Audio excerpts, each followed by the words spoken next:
when I was interviewing Paul Davis, because I think that's important, when you're making a big decision, you need to interview the family that you're marrying into and your wife and know everything about her. You need to interview the company you're going to work with. And people look at job placement or finding a career or finding a franchise that you want to buy into as more of a who will accept me and how can I convince these people I'm good enough.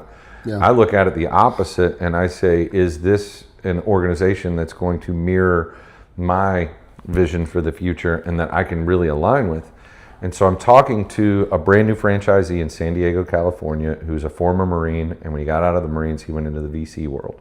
And he was looking at what industries were recession-proof long-term, what industries with technology were going to do better and be more bolstered up and not more spread apart. And he interviews the Paul Davis group, and they've got core values. We've got vision, mission. We've got 10 serving basics. You know, one of those 10 serving basics is let your customer tell the story once.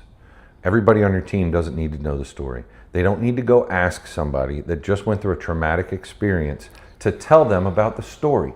The flip side of that is some customers want to tell. Their way of dealing with the trauma is to continually say it over and over again. So you got to be willing to listen to it, but you don't need to ask for it, because if they're the different kind of person and that trauma is going to hurt, you don't want them to talk. So there was the core values, the mission statement, the 10 serving basics, and then the technology. He's a tech guy. And he said, you know, restoration isn't very tech savvy.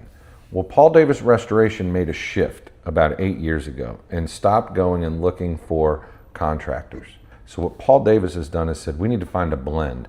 The people that have the experience and the know-how to do the work, that have contractors' licenses, but they also have other businesses that they've been successful in or leadership roles that they've been successful in, that will come in and embrace the science behind mold, water, fire, asbestos, lead-based paint, and the processes for how we engage with customers, accept claims, process through a claim to final payment, and close a job out.